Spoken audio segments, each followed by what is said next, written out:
is advised. Hey everyone, welcome back to Board Games Unlocked, and Brad and I are once again doing our top 100 games of all time. This year is the 2020 edition, and this segment is 101 to 91. It's time. Yes. I look forward to doing these top 100s just because, I mean, it's a massive list, and it's always great to talk about our favorite games, not just in the year, but of all time. So, yeah. I mean, it's the same as always. This year, I went back 2 years. So I did too. Okay, so 2019 and then 2018. I didn't math it out on how far it fell. I'm basically just gonna say it fell, or if it rose, or if it was new. I had a formula put in my deal, so it kind of figured it for me as I did. Well, stuff. So I have those numbers, and I have some. Yeah, and I think you used Pub Meeple as well. I did. Yeah, yep. I did as well. Yeah, last year I did do it last year, but then I ultimately went back and did it my old way with the index cards. But this year, I still had the data from the Pub Meeple one from 2019, and then this year I did it again, and I kind of compared them, and I felt that they were pretty accurate. And so how they fell, and of course, as you look at games that you love, and then see how far they fall. But I mean, you got to remember, we're constantly playing games new games every year, like that. To have these 101 with an honorable mention is still a incredibly impressive feat whenever you've played, hundreds upon hundreds of games. So, yes. So yeah, let's go ahead and get started with this segment, shall we? Alrighty. All right. They'll start. Well, I believe we're starting with me. Yep. So my honorable mention is. I was like, is it there? The Voyages of Marco Polo, which in 2019 it was 88, in 2018 it was 104. So from 2 years ago, it's gone up 3 spaces. This is a fantastic dice-driven game. I have not tried the second one. I believe, I think it's just Marco Polo 2 or whatever. Yeah, it's just called Marco Polo 2. Yeah. Yeah. I haven't tried that to compare the two, so that's not the reason why this is at the honorable mention. This is just one that it's harder to get to the table. However, whenever it does hit the table, it's a fantastic dice game where each person has a special ability that completely destroys the game in one way or another, and that's a good thing in the fact that this is my power and this lets me do this action completely for. And it's like, well, what the hell? I don't have anything like that. But it's like, oh, but you have this that lets you do whatever. I don't know. I don't remember. I don't have all the powers memorized, but there are bits. There's a bunch of powers in here, and individual player powers is always a very cool, something I enjoy quite a bit when it comes to board games. And yeah, if you're looking for a relatively older dice drafting game, this one still holds up, even 5 years later. So that's my honorable mention, Voyages of Marco Polo. That's a good one. My honorable mention is This War of Mine. Ooh. This one is one that 2 years ago was not on the list, and it was 76 last year. So it's okay a little bit, and it's mainly just because I haven't played it a whole lot. Mainly because this year has kind of sucked anyway, so I don't want to play games that are depressing. Even though this is a really good game, I mean, it's just that it's such a kick in the nuts theme and stuff that it just hasn't gotten played a lot. But it's definitely worth being on this list. This is the only Awaken Realms game that I have played. Yeah, I don't know. I don't think I've played any of the other ones, but yeah, this one with the whole war theme, but you're not really. It's not about the war. It's about the civilians fucking Anton and all those guys. It's just and like I think we've talked about in the past, like I've tried the video game and I don't care for the video game nearly as much. You're not So, as like involved with the right. characters as it's almost abstract. Like, yeah, it's just like a static shot of the map, or of the house, kind of like what the board game is. But I don't know, you physically moving people around, you physically deciding where they go, and reading. You're a lot more invested in the characters than what kind of the video game brings. So yeah, so my honorable mention, just barely missing the top 100, is The War of Mine. Awesome. Yeah, fantastic game. Like Awakened Realms, this was kind of their segue into the gaming industry, and they've just been putting out stellar game after stellar game. So good choice. All right, my 100 is actually surprising that it's still on the list, and I believe it's been on my top 100 since we've been doing these, and that is Sherlock Holmes Consulting Detective. Now, this is actually just one of the many iterations of these consulting detective ones. They have, I think, 4 total. Yeah, they have 4 total box sets with 10 books in them, so 40 total, which is a lot. That is a lot of different cases that you are trying to solve, a lot of individual unique cases. The reason why in 2019 it was 78, in 2018 it was 58, so it's gone like 20 back almost each time. But this is just one of those things that it's like, well, there's other games out there that do it better. It's more streamlined, it's more innovative, because this one, you have the book. So you have whatever the book is going to give you is what it's going to give you. Whereas like Chronicles of Crime or Detective Modern Crime board game, you can actually go back if you find information and talk to them about, hey, you said that you were at this place at this time, but we went there and they never, like, you can go back and be like, aha, you were lying. Here, you just are going through the book. However, they are still they're still incredibly creative.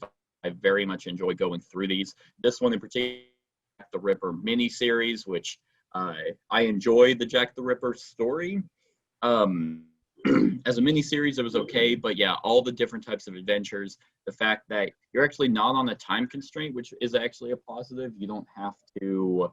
You can go through the whole book and find everything there is to know. Yeah, your score is probably going to be really bad, but at least at the very end, you did get to go through it. Because sometimes whenever you do these games and you fail, and you're like you have like 7 turns to do it, and you're like, well, I mean, we didn't really get to explore this entire case because we were trying to do it in the time limit.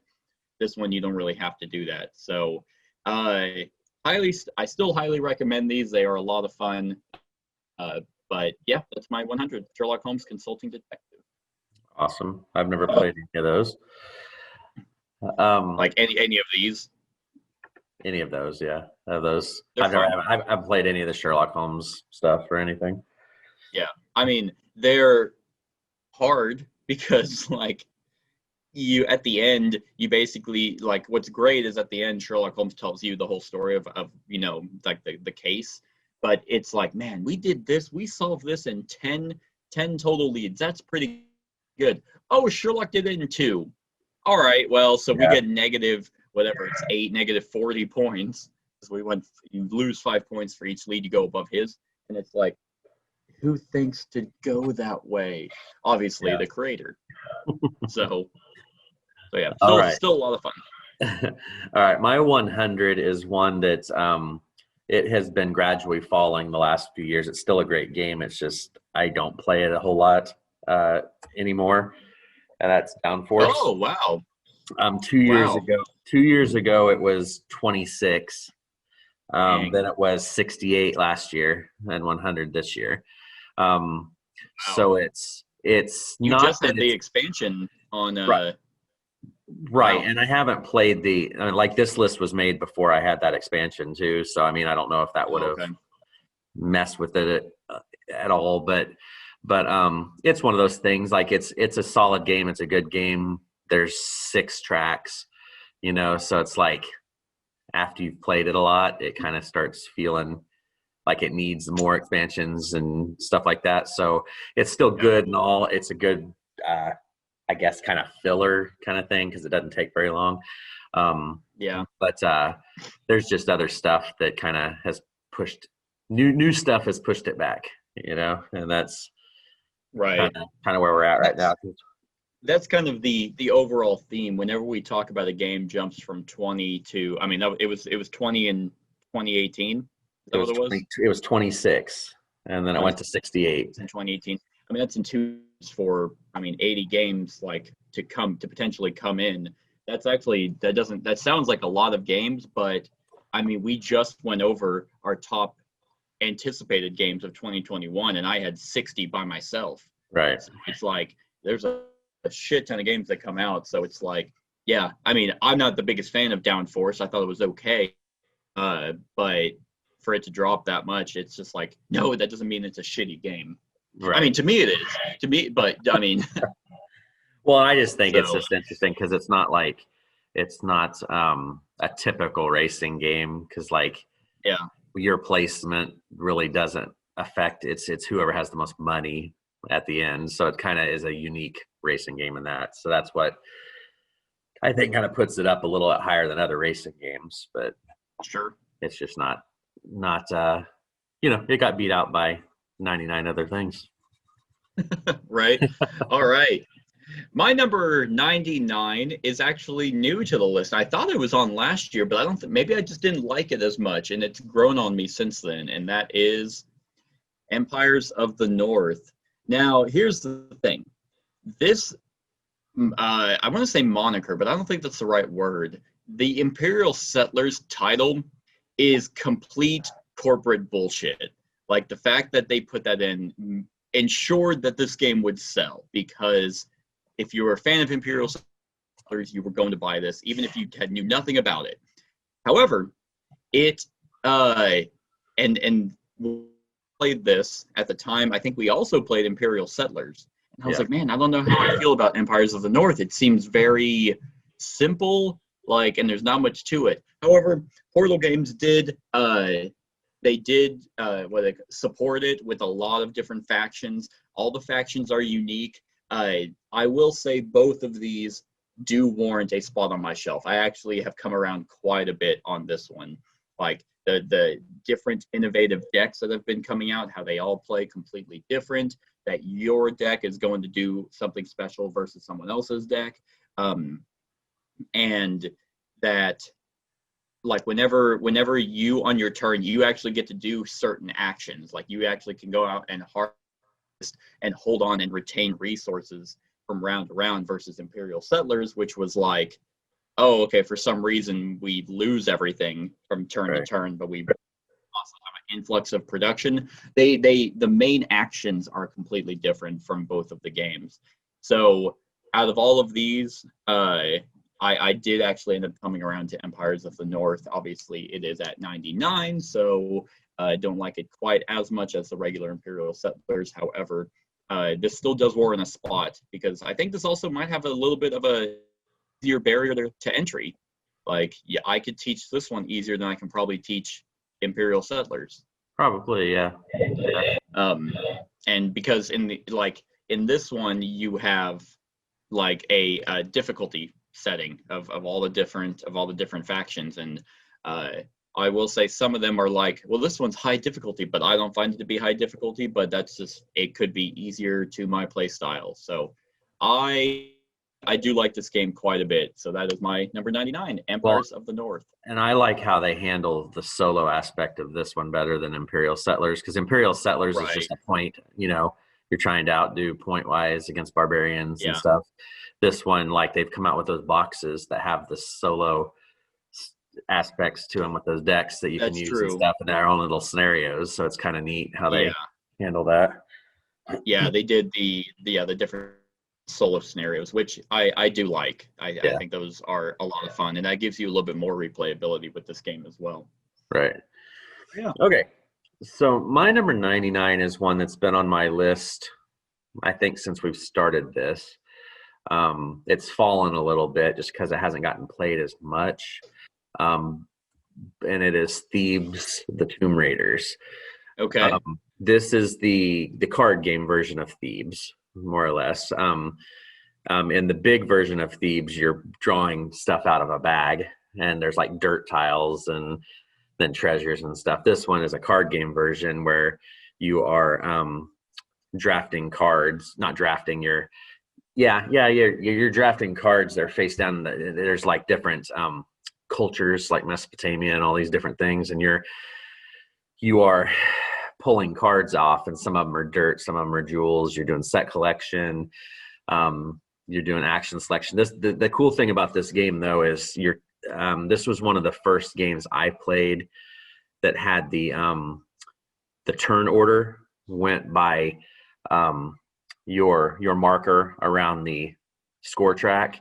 Okay. So let's say there's 3 people playing. Whoever is in last place, it's their turn. And then you spend time. Gotcha. So you spend four things to do this action. Well, if you're still in last place, you get to take another action. Yeah. So, and that's been used in several games now, but this was one of those first games that introduced that to me. And it's a simple, fun. It's got the little mini cards and stuff, but it's a really neat. It's just a neat one, my wife likes it, and we, like I said, we haven't played it much for a while, but what this one was 2 years ago was 44. Okay. Then it was 129 last year, and then it jumped up to 99. So it's one of those. It's a neat version. I've played the big version, and I prefer this one over that because that one's you're just digging tiles out of a bag, and it's just kind of fiddly. This one's more just streamlined, smooth, and it's a good solid game. Yeah. This one, I mean, Queen games, I don't actually have a whole lot of those in my collection.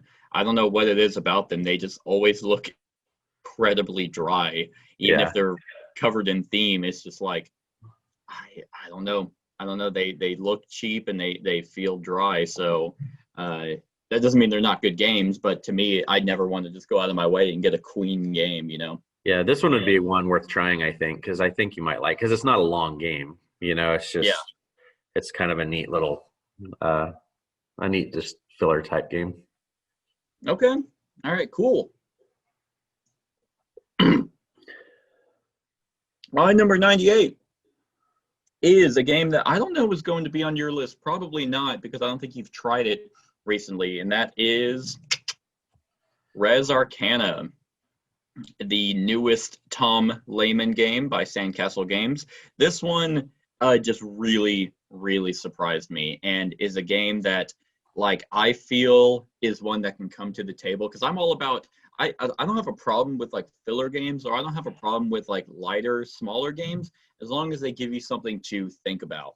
And Res Arcana just does that. If you're not familiar with it, it is a game where you start with 8 cards, and those 8 cards are going to be your 8 cards throughout the entire game. And you, at the beginning of the game, actually will look through them to try and figure out how those 8 cards, work together to basically build an engine. Then you use that to get resources, which are mana, the different colors, kind of around the board. The top left is death, and then water, fire, life, and all. And you use that for the different abilities on the cards to help you gain points, or help you gain places of power, which are basically the ways to generate a lot more points. And I want to say it's the first one to 11 total points wins. That sounds right. Yeah, this is just a fantastic, deep game you wouldn't expect whenever it's just really 8 cards. That's it. It's oh, you don't understand. It's fantastic, and they have done ways expansions that just add more cards, more content, different tokens that you can get that give you a little bit more flexibility in kind of controlling. Maybe you have a card in your 8 cards that just doesn't do anything for you. Well, you can grab one of these tokens, or not tokens, one of these tiles that does make it worth do something. So gives you a little bit of flexibility, because I know you had that incident where you had some dragon cards that you couldn't do anything with. Well, those tiles then can make those dragon cards do something. So it fixes that issue. Yeah, in 2019 it was 77, so it has fallen. That's mainly just because, but I mean, games. Yeah, so that's my number 98. Yeah, it's one I need to try again because I kind of had a bad taste in my mouth after that first match or first game, and I've never. Well, I did annihilate you in that game as well, so. Yeah. Because you don't like Sorcerer anymore, do you? After we played together, I don't like that one Sorcerer combination I controlled because that was a horrible combination. I found that out the hard way.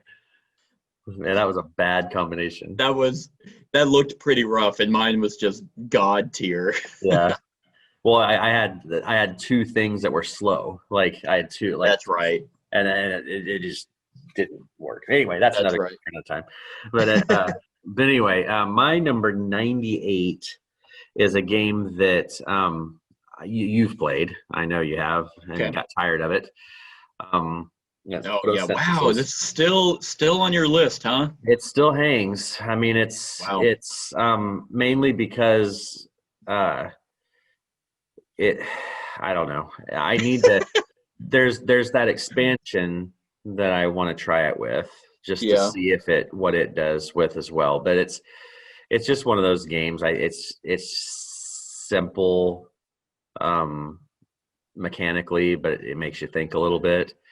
And I don't play it. Think about why you're sitting around the table playing it. Well, and I don't play it a metric ton. Like if I played it constantly, like I remember you saying how you played it so much in a short period of time, then it probably would hurt worse. But since I only play it, here and there, I think it stays around. This one is one that I loved this game 2 years ago, apparently, because it was 25 2 years ago. Well, it came out 2 years ago, didn't it? Somewhere around there, 2 or 3, yeah. And then it went clear to 104 last year. Oh. So it went from 25 to 104 to 98. So it's kind of wow. Okay. 25. Yeah. So it came out in 2017. Okay, so it was another year. But anyway, so it's just it's a pretty game on the board. It just like I said, you could definitely get burnt out on it pretty quick though if you played it a lot. So I think that's the benefit that I have is because I maybe play it a couple times a year and it doesn't overstay. So the expansion, it adds moon. So under the moonlight, it turns in the opposite direction. Points. Yeah, it turns in the opposite direction of the sun and casts its moonlight across. You collect lunar points, the new forest animals to activate special powers, and there's 8 animals.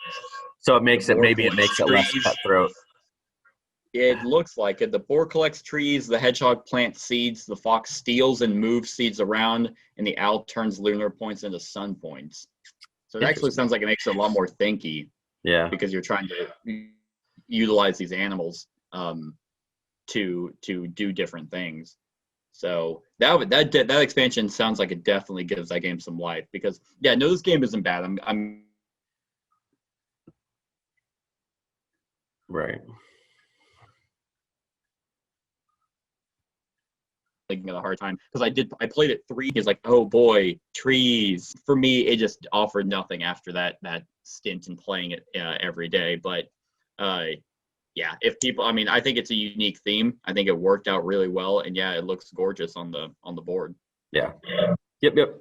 So that's my 98. All right, my 97 is new list, which probably because I actually have my own copy now, and because we've played it since then with kind of fixing, like I think we made a home rule, and that is boom, Fire Team Zero. The Fire Team Zero is a great, extremely hard cooperative game where you play members of a group of a fire team in World War II fighting against monstrous abominations. It's scenario based, and while I don't believe the scenarios connect to one another in a I mean, probably more in a narrative way than actually a physical They way. do per box. They connect like Per box. Yeah, like the core box ones kind of go together for the most part, and then the expansion ones kind of go together. It's right. But yeah, like really cool about this game is the fact that your character, you each play like a role in that fire team, and your deck is essentially your life, which was a Pathfinder card game did that I really enjoyed that idea. And here it just makes a little bit more sense. So whenever you are like your hand represents, okay, well, how much life do you have before you actually get knocked out and knocked down, and whereas that coin mechanic is not the greatest, it's a little bit more manageable if you don't have random events that just flip it. And it's because like it starts on heads. If anyone gets knocked down, for example, it goes to tails, and then there can be an event that's like, oh, flip it, and it's like, oh, we can't. Yeah, lost because of an event.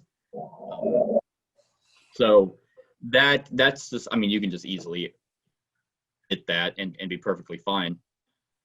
But yeah, I think that this one has a huge synergistic feel to it with the different roles and the way that the scenarios are played, and with the different monsters that you can throw in to just, I mean, you have a lot of variety with this one. So yeah. I like it quite a bit. And I really like the theme. The theme does it for me. Yeah. Well, and the company is no more, so. Yeah. It was Emergent Games. Yeah, the cool thing is one thing you need to do if you haven't already is their website still is up, even though it's not kept up. But they have these MP4 or MP3 files that are the audios that read like the pre-mission text. Yeah. And it's got like old World War II radio sounds and stuff as it goes, so you can like download those files. Yeah. So I went and downloaded them all before the site goes away. Right. I do need to download those because things like that where it's like, oh, I don't have to read it and do horrible voices. They actually did it themselves. Yeah. And yeah, this is actually a book series, isn't it? Yep. That's how that was the original. That's how it started, this whole thing. I need to check those out. Those might be pretty cool because this kind of has that Metro field. Have you ever played the Metro video games? I know what they are. I haven't played them, but that's what it gives. And so for an immersive game with actual, like, I mean, it says at the bottom squad tactics. I think this is a lot of fun. So that's my 97 Fireteam Zero. That might be on my list later. We'll see. Probably not. You put this on, so I don't know anymore. All right. My number 97 is new to the list. This is about as Euro of a game as you can pull off. And I don't know if you've played it yet. You need to, because I think you'd really enjoy it. And it's Francis Drake. I have not this. Yes. This is a pretty solid one. And I need to play it more. I've only played it a couple times, so I really want to explore this one more. Just because it's a pirate game. I mean, I guess in a weird way. Sure. Yeah. Yeah. But the mechanic of this game that I like is it's got that, if you think about that game, remember Takedo, where like you can choose whatever action you want to, but then once you move your thing all the way up the track, and everything you pass, you can't go back and do. Yeah. I mean, I've never played Takedo, but I know that mechanic you're talking about. Right. That is what you do in this. There's this track that has all these really cool powers and stuff. And this is more or less, it ends up being a racing game, I think, at the end. I mean, it's a pseudo racing game, so don't think of it as, first boat there wins, and all this stuff. Yeah. It's not like that. But right. So you need to try to get a bunch of resources collected and stuff along that track, taking actions, and then you are wanting to be the first to be able to set sail and reach the Spanish Main. Okay. So you're going through and doing all this. You're gathering resources. You're getting crew members. You're doing all this stuff. The board is really pretty. I mean, the box cover is not super catchy, but if you look at like the board, a setup picture of the game. Pictures.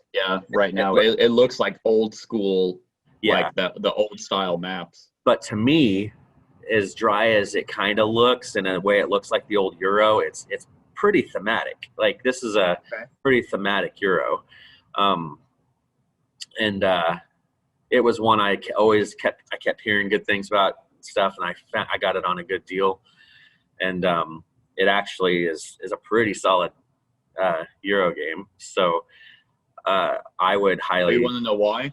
Why? It's one of the publishers is the same publishers that do all the Vita Lasarda games. Eagle Griffin.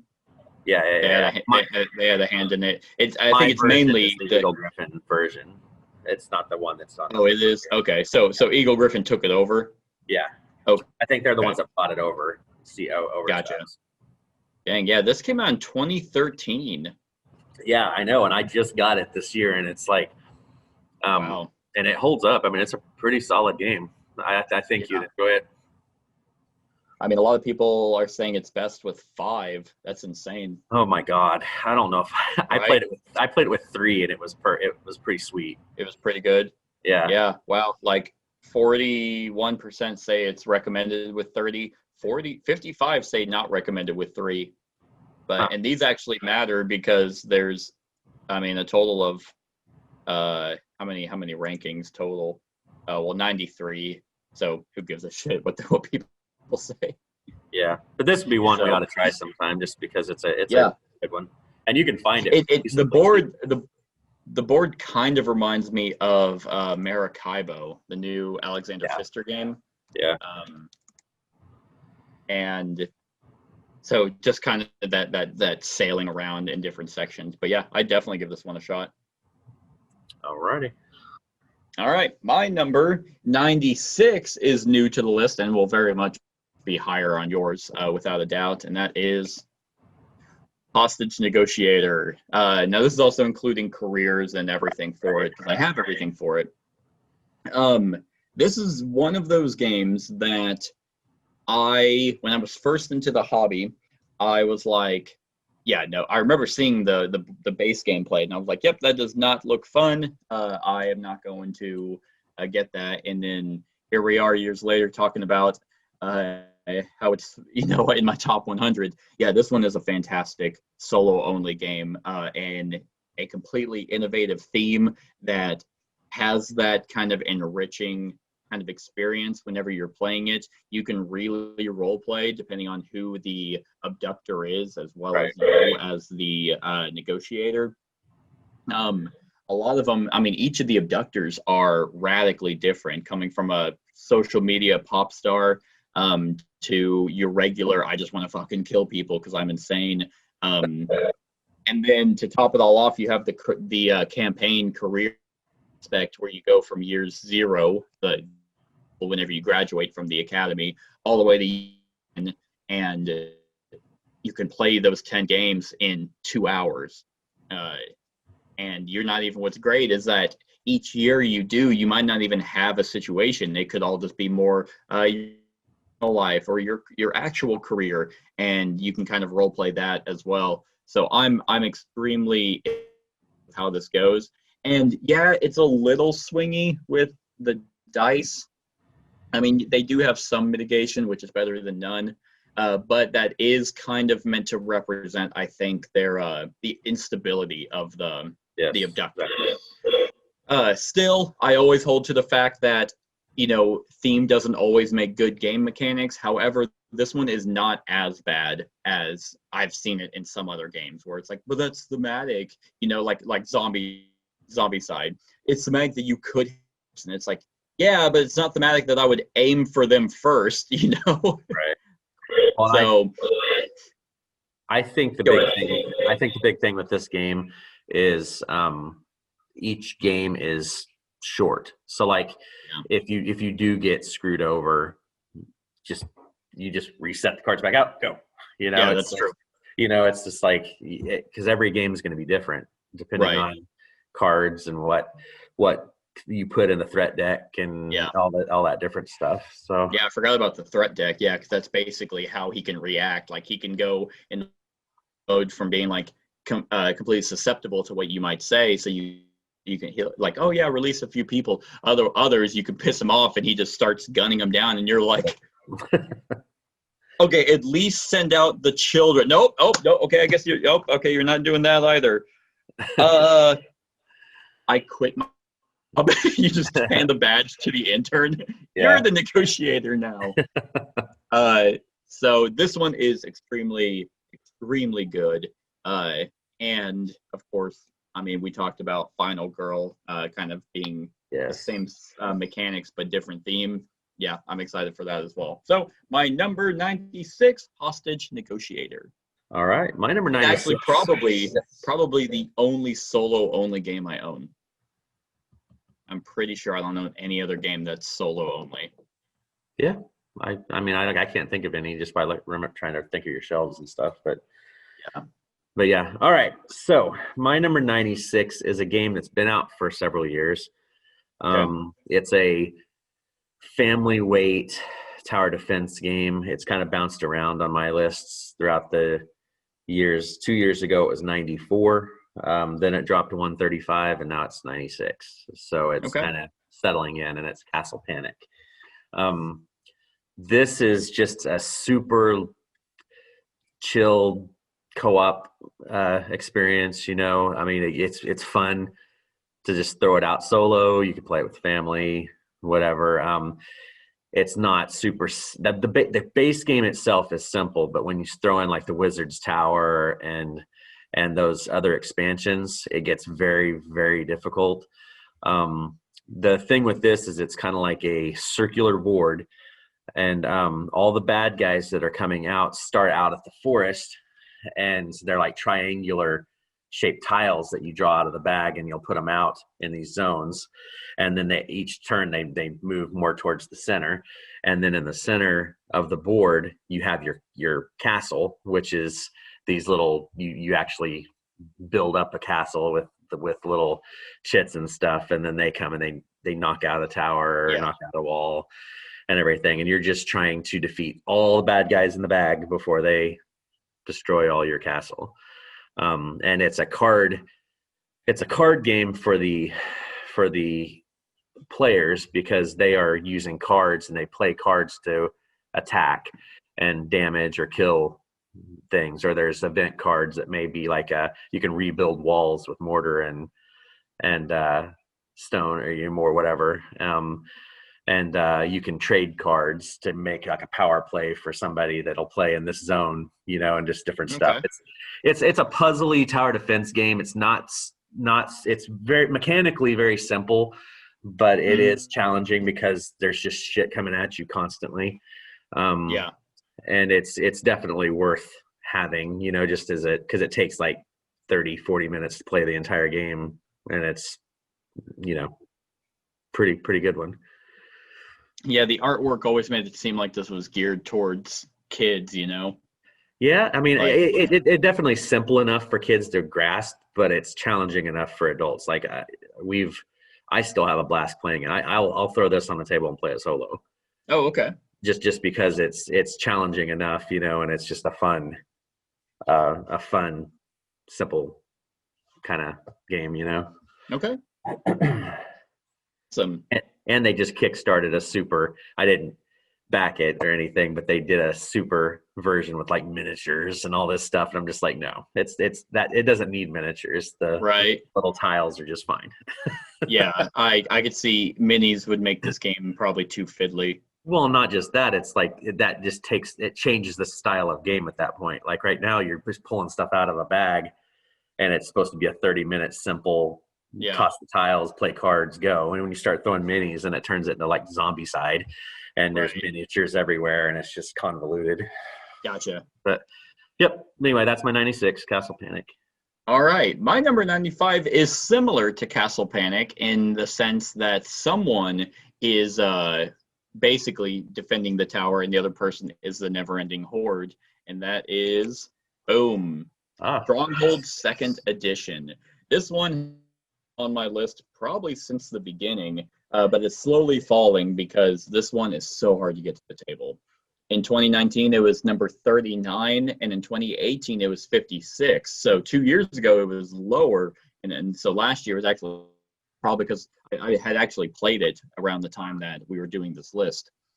But I always bring this up, but man, this is like that feels like the Battle of Helm's Deep. You are Yeah. just just one player is constantly backs up against the wall, just feeling like the oppressive like force that is coming towards them, moving people around, moving workers around to try and, oh, the trolls are coming over here, so now we're going to deal with that. And then, oh, okay, now we're being flanked by goblins and orcs over here, so now we got to use our people. Oh, they killed someone, like, because the people who are defending they lose people. Now they get injured and they get put into the infirmary, but eventually, like, so it's not like, oh, they're dead, they're gone forever.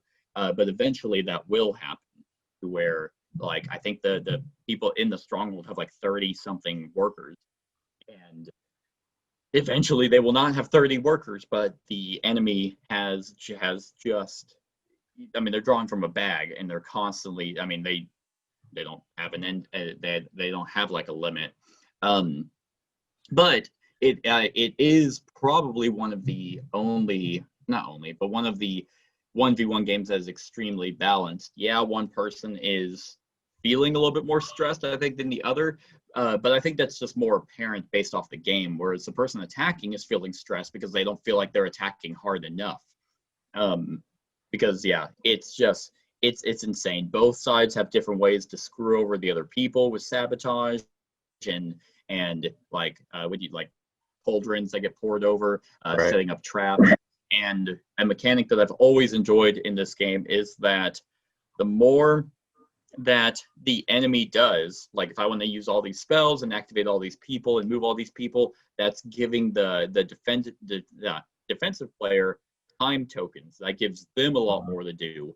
And trust me, you do not want the people defending to be doing a lot of stuff, but you as the attacker have to keep being oppressive. So it has a great balance for this one, and I've enjoyed it every time I can get it to the table. But it is a hard one to do because that rule book is not great.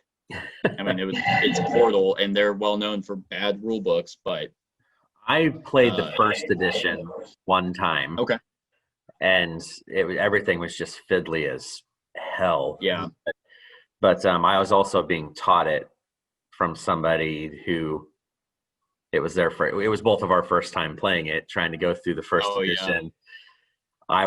I was doing the castle, and he was doing the bad guys. I crushed him, but it's just it was such a just slog, you know. Yeah. I wouldn't mind trying it again, but yeah, this would be one that we definitely have to play.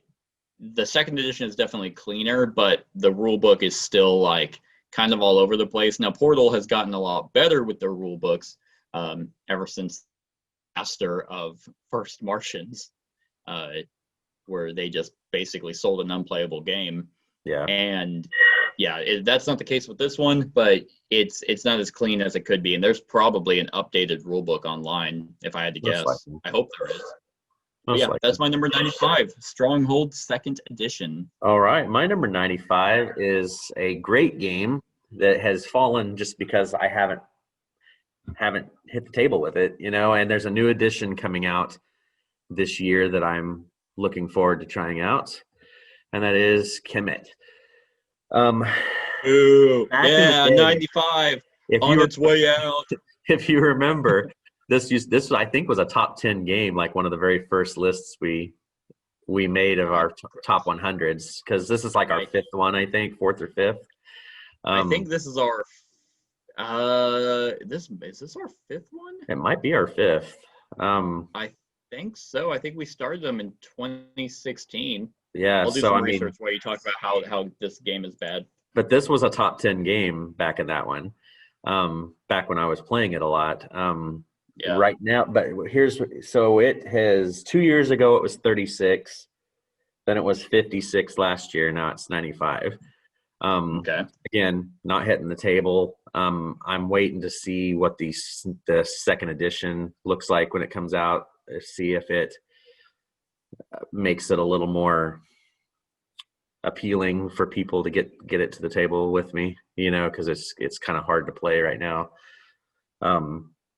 But this was one of those games that kind of got me into being aggressive. I used to kind of be a a turtle player in a way, kind of hang back and let the other people beat each other up and then go and pick apart the scraps.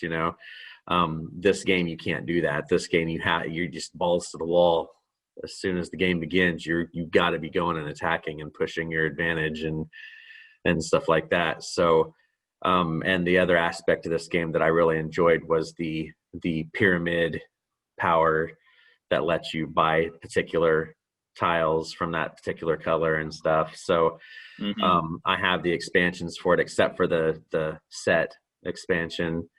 Because the other that's the one where it becomes one versus many, right? Yeah, which I want to give that a shot just to see, because that might be a way to get it to the table more. But the other expansion, the Tau Ceti expansion, it's modular, so it has different things you can add in. And I really, really like this game. The monsters are super powerful. I think if you're wanting a game that's going to teach you to be aggressive, if you're not a confrontational person, but you want to be, this is a game you need to play, because it will teach you that it's okay to be aggressive. I don't really like to be offensive or attack other people, but I want to be. But that's the thing, because I'm not a confrontational gamer. I used to not be. I did not want to get involved into that stuff, Yeah.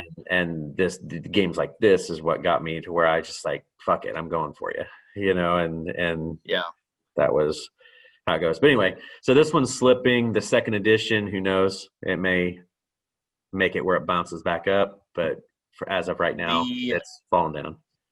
Yeah, I just did not like this game. And actually, with Matago, I've only liked one of their games in that trilogy, and that was it's the one I don't like. Right. But I mean, I just have different play styles when it comes to war games. Like, I don't mind, but the constant attack and or you just have no time to actually set up or do anything. It's just like it felt clunky to me with Kemet, because it's like, okay, I'm gonna move over here. Nope, I can instantly teleport there, and it's like okay, yeah, I get not turn whole game but it's like just constant attacking, and and then the different player powers. It did not lend itself also to be a game where new people can come in, because they're going to have that. And I remember this game initially came with one sheet of player powers. Yeah, you can print off other stuff, but fuck that. They should be the ones providing that. And I remember that was a problem, because it's like you spent half the game passing that around because no one knew what all the powers did. And if someone did know, they've played it, they're just like, oh, gonna get that, oh, and I win.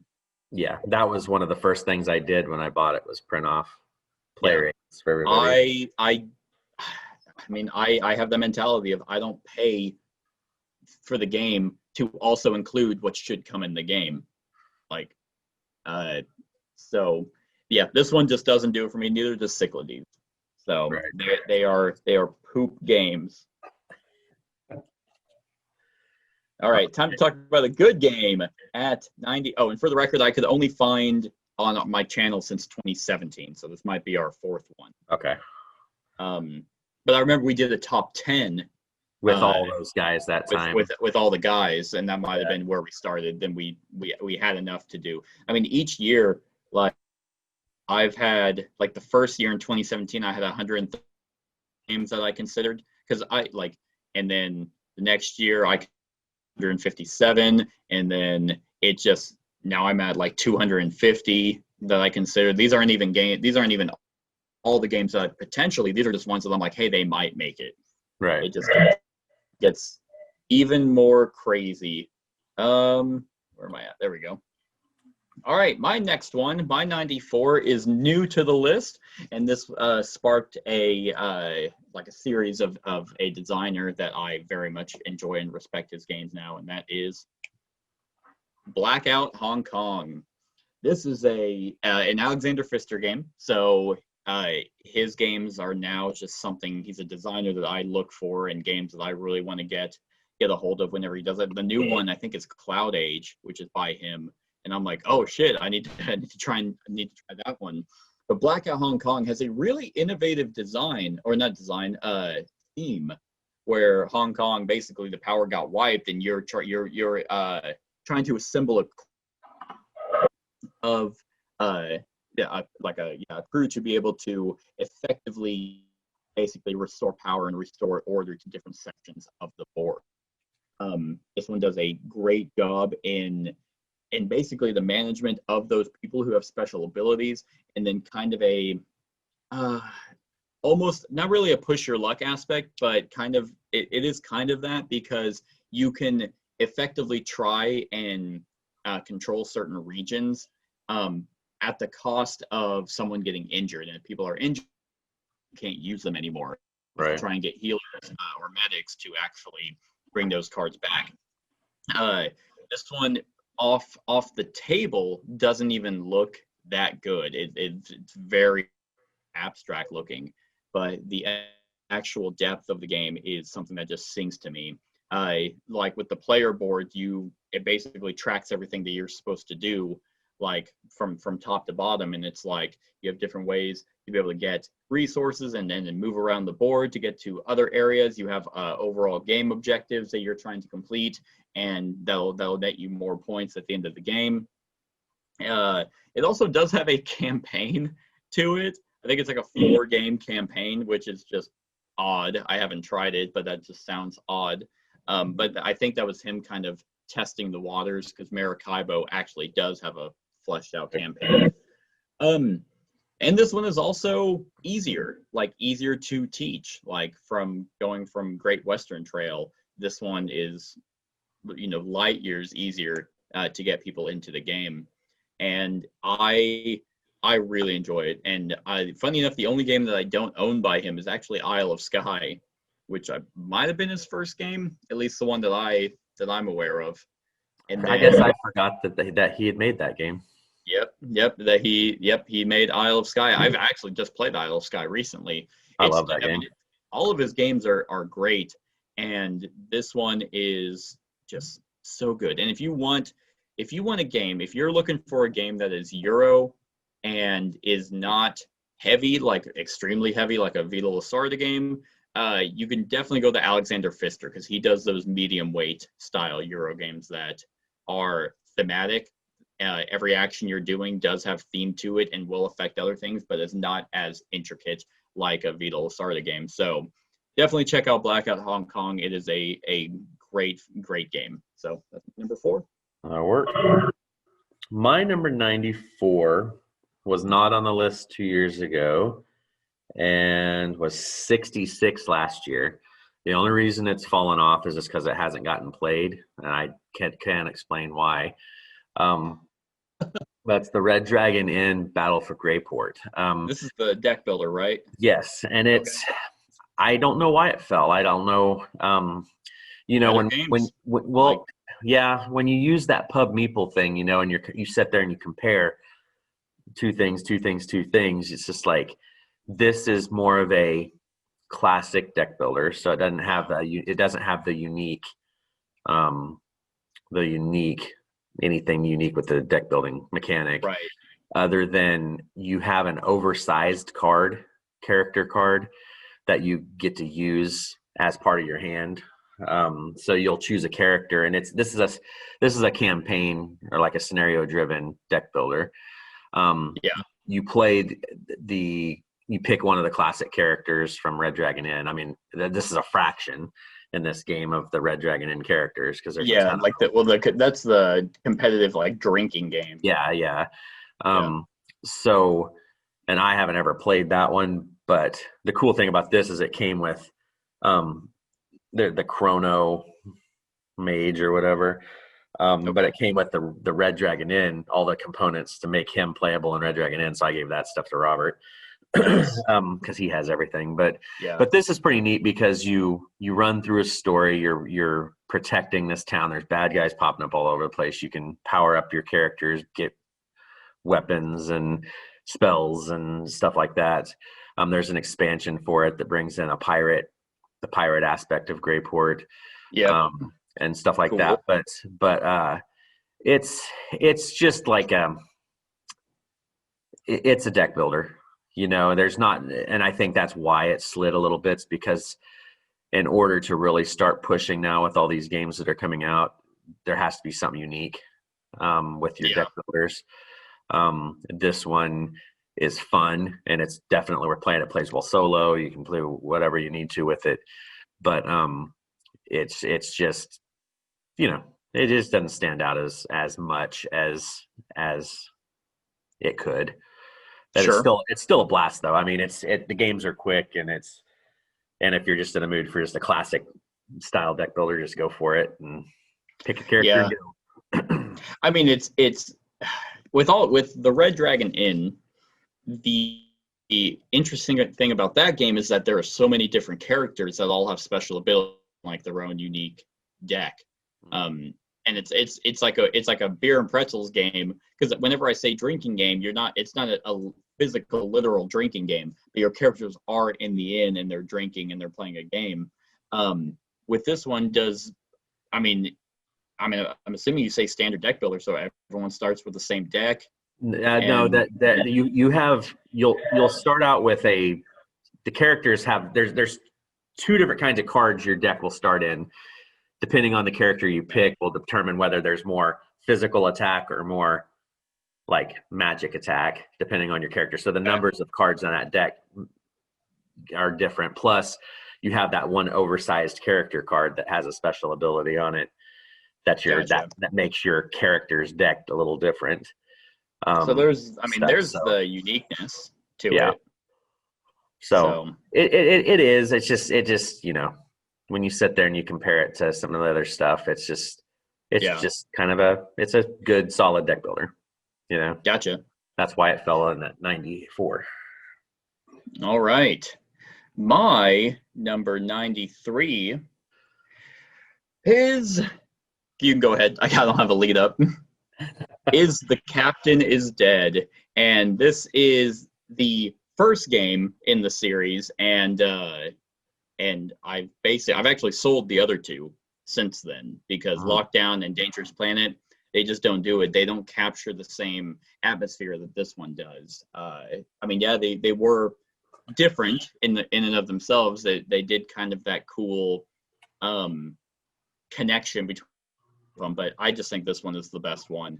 If you don't know the game, it is a cooperative game of survival on a ship where your captain dies and you're in a scramble. Like, the aliens have already come in and attacked you, so you start off the game hurting pretty bad. Like, people could be injured already. You could have your ships at 100%, but after setup, they're down to 30. You have some places that are offline, so you have to go fix them. And you're trying to repair your jump core to where then, based off the difficulty of the game, you can actually could take some time, and you're repairing that to eventually get it, and that's how you win the game.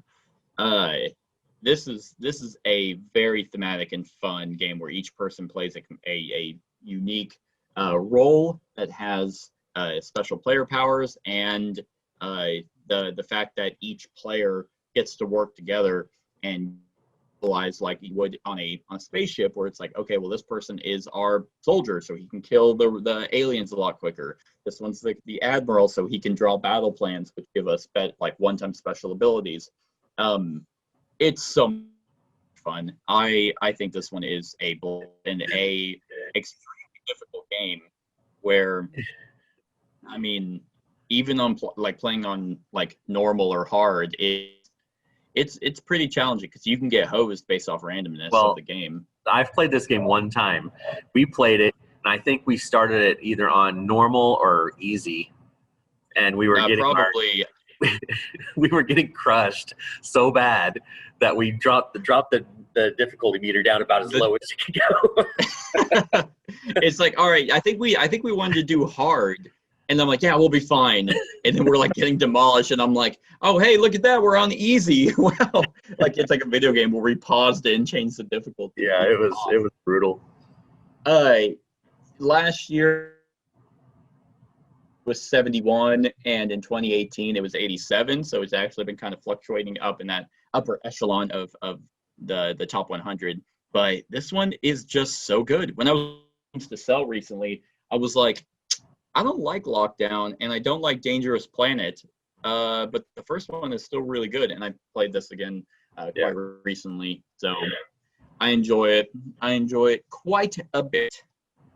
So that's my number 93. The Captain is Dead. All right. Well, my number 93 was not on the list 2 years ago and was number 186. Oh my God. Gotta love my formula, huh? And it is probably one of my family's 90. It went 93 spots. Yeah, like 93 spots. Yeah. This is probably my family's favorite game just to pull out and play. And it's Ghost. Goose. This is, and notice the designer. Yeah, Richard Garfield. Right. So Hey, he made Keyforge. I mean, he can't win them all. He made this one in Keyforge. He's just on the decline at this point. And he's, he did Netrunner. He did. I mean, he's the card game guy. But Yeah. anyway, so it's like this is it's such a simple game, and it's got the tarot sized cards. They've got numbered from 1 to I think 14 or 15, and then there's specialty cards that do different things and stuff.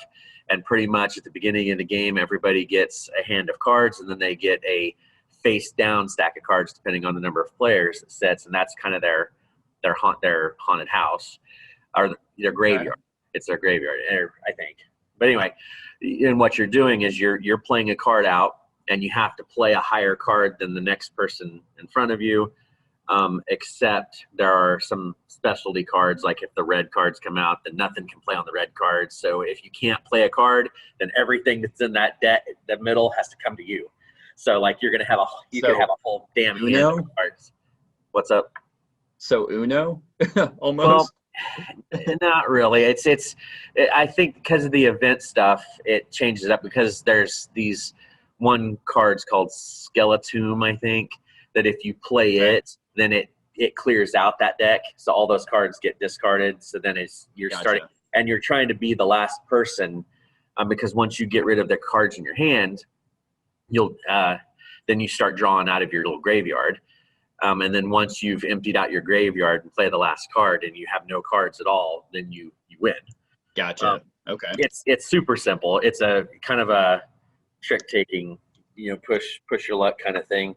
But I can't tell you how many times we've played this. I mean, it's a small box. We just bring it on vacations. We do whatever. It's just one of those games that the kids, even at this age that they are now, and since they're too cool for gaming, this is one game that they'll still ask to play. Really? Yeah. So that's nice. So it's that's why Ghost is finally worthy of my top 100. All right. Well, good deal. My number 92 it's actually kind of funny that you have this because it's Richard Garfield's best design. Oh, yeah? And that is Magic the Gathering. And I mean, Magic the Gathering, it's me and the relationship is just, it's all over the place. It's basically an abusive one at this point. In 2019, it was 57, and then 2018, it was 46. But before then, I'm pretty sure I absolutely hated Magic. So it wouldn't been remotely even considered for the list. But my tastes have changed, obviously, and it has become a game that at this point, I have great respect for it, but I don't play it as much because at the time, the past 2 years, I was playing Commander, which is a format to play where you have 100-card decks, or a 99-card deck, and then one commander.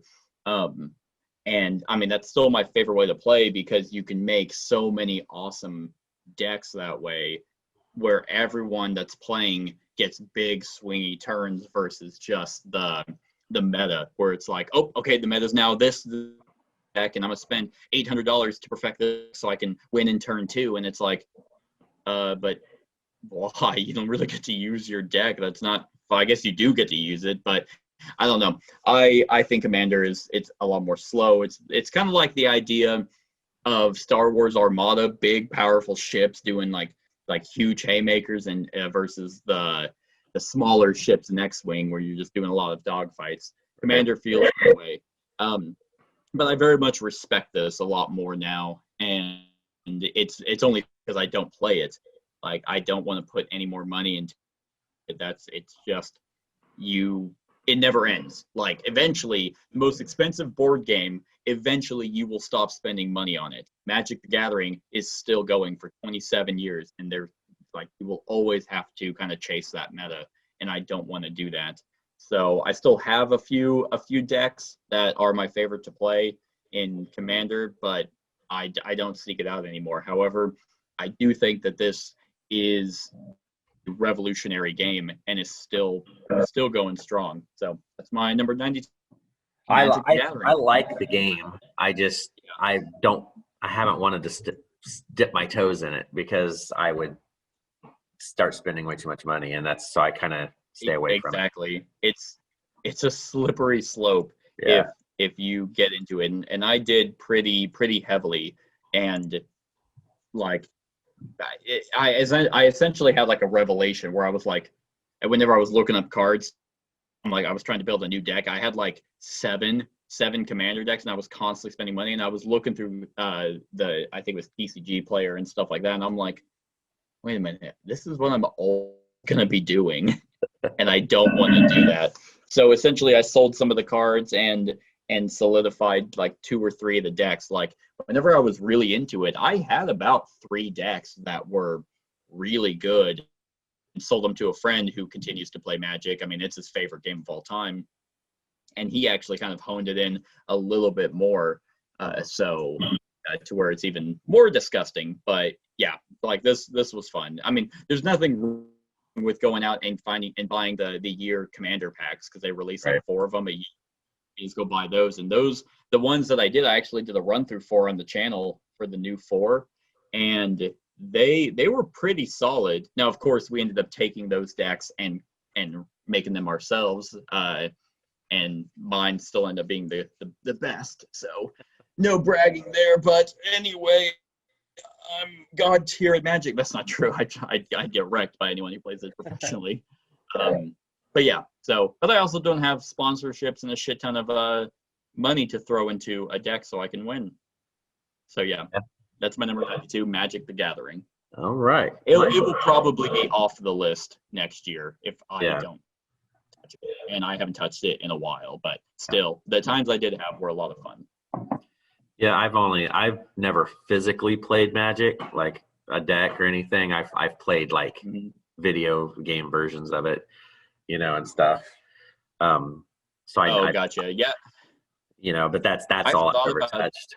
So yeah, I've thought about getting into Magic Arena. Yeah. Which is free to play. You just earn stuff as you go, but yeah, I mean you can buy packs. Like you can always buy packs, but that one would probably be a little bit easier to get into. I'd actually get to play it. Yeah. I might try that. I might try Magic Arena. So, because I do have a few friends who play that. So. All right. So my number 92 was 92 2 years ago, and then was my 100 game last year, and it's back up to 92. All right. Is Valley of the Kings Premium Edition. So. Have you ever played Valley of the Kings yet? Nope. Okay. I think this would be one I think you'd enjoy. So what this game does, and this is cool because what they've done with this one is it used to be small box AEG games, the little boxes. They've combined it all, and they used to be mini cards. Now they're tarot-sized cards. So this game takes up a lot of space now because what you do is this is a deck building game. Where you build a pyramid with cards on the table, and they're like artifacts and different stuff. Like a 3D, like where you're putting the cards. No, this is just flat.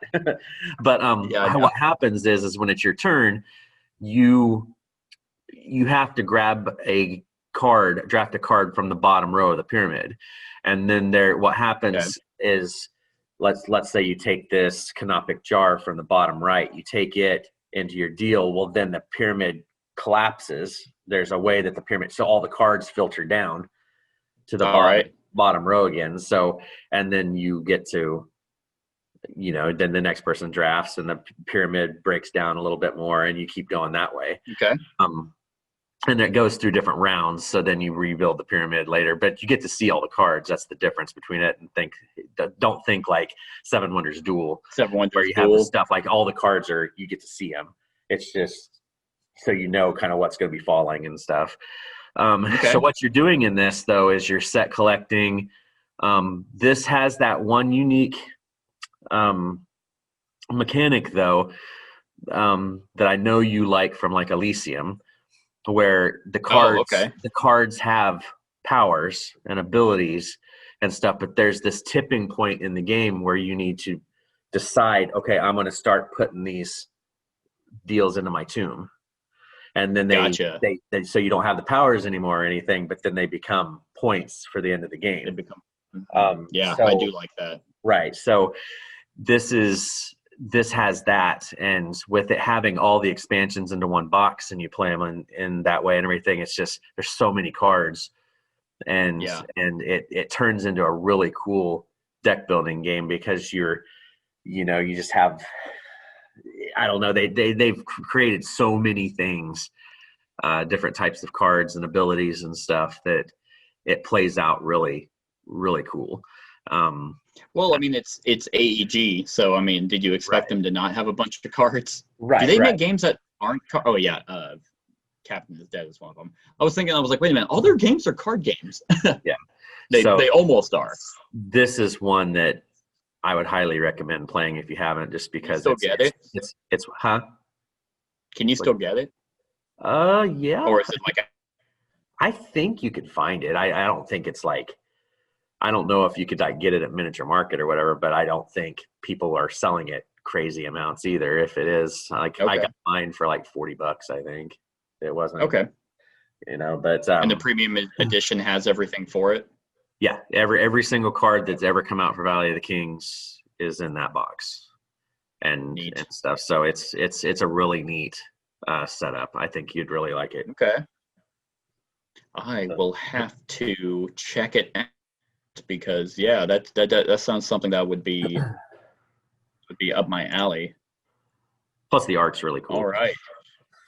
Yeah, I'm actually going to let me check something real quick. The good thing about having us do our top 100 online is I could easily just turn over to my next screen and watch porn while you're talking. Valley of the Kings edition. Hey, all right, cool. Cool Stuff Inc. has it. For how much? Neat. 42. Yep. Yeah. That's it right there. Neat. All right. My number 91 and the finale. List. Huh? Closing out the first list. Yep. Closing out the first list is one that will not be on your list because you haven't played it yet because you hate me, and that is Cloudspire. Now I own it. You do own it, but you've owned what? Star Wars Rebellion. You've owned Scythe. You've owned, and then you just end up selling them. Cloudspire is a fantastic game that I have actually a rocky relationship with. Well, I personally don't, but the person I did the run through with, man, he just seemed to. He was like, I don't know what he was thinking. But we were just going back and forth on whether this game was good or whether it was fiddly or what it was. But I think what it came down to is the faction. You're 61, so it has fallen a bit, but this is a great MOBA style game. Like probably, I mean, it's a really good, a really good like iteration of a MOBA, more so than like Rum and Bones. Rum and Bones had that kind of idea where you had the minions that were kind of moving forward, but you controlled heroes. Same thing, but I feel this one does it a little bit better. I will only ever play this game either solo or at 2. Like I refuse to try this with players. At least if I were to do it, it would be 4, because in a multiplayer game, you have a token that you hand to someone, and that's where your minions are heading. And it's like, I just didn't like that idea at 3. But anyway, this game, chip theory, so production quality is top notch, fantastic. I mean, sheer perfection. And yeah, you play a faction that has their own kind of gate that has a bunch of their unique abilities and things that, as you collect what's called source, you spend that on upgrades, and then you also spend command points on your own factions units, whether they be heroes or the minions or like vehicles. And you're just trying to maneuver, going down lanes to try and destroy your opponent's gate before they destroy yours. And they have each round, there's an event that comes out that can be beneficial to some people. You build towers that if people move their minions in, then there's a tower phase where they get a chance to attack. And they just released, or they haven't released, but they made an expansion which adds, I think it added 2 new factions, which was a little less than what I was hoping. Like, because the game comes with 5. There's the Greed expansion, which I think gives you your 5th, so there's 7 total. But where I think this game shines is actually its solo mode. I love that. That's the main reason I bought it. It's because that huge, thick solo campaign book. I'm like, all right. Well, I kept telling you.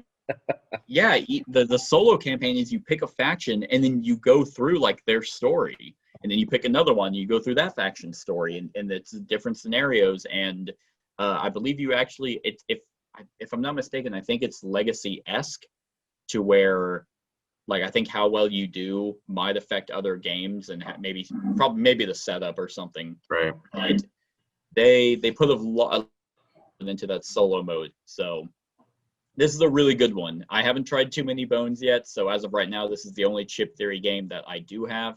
But I have bought everything for Too Many Bones, but they haven't shipped it to me. But I have that cool trove chest to look at while it's all empty. Yes.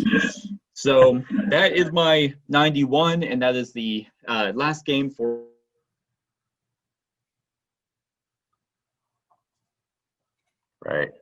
segment for me. So yeah.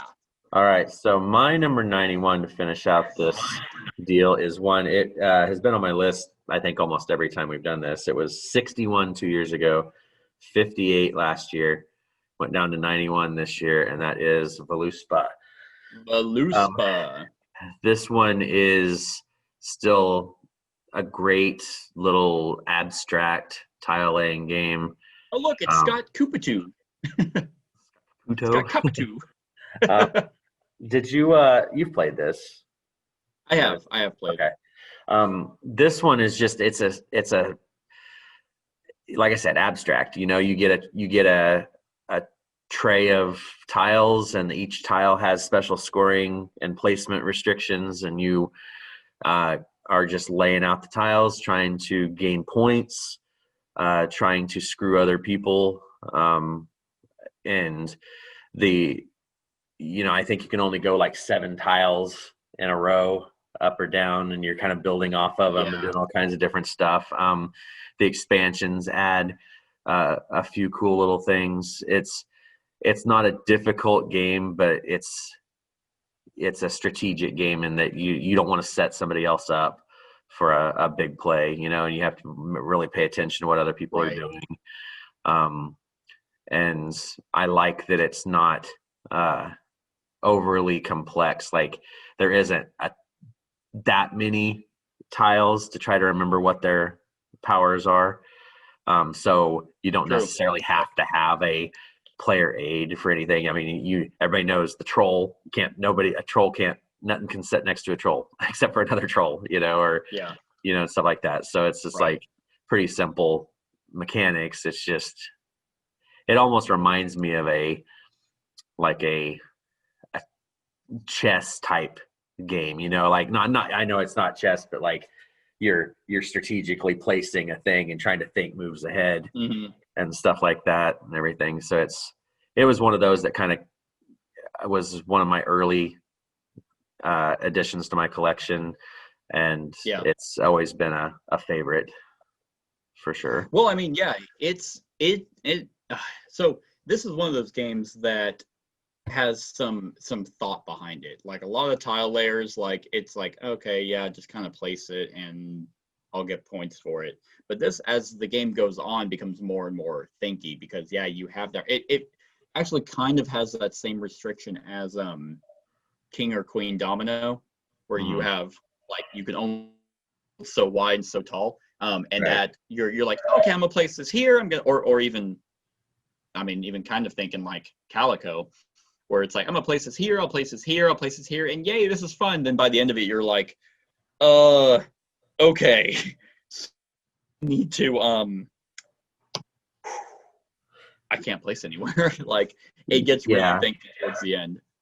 Well, and it's in the thing that I wish it kind of fell off a little bit because there was an expansion plan, like an actual full size boxed expansion that they had planned, and then it just kind of fell off the table. So Yeah. like I remember the designer back in the day when I was looking, and it's been a few years, you know, to be like, I have everything ready to go.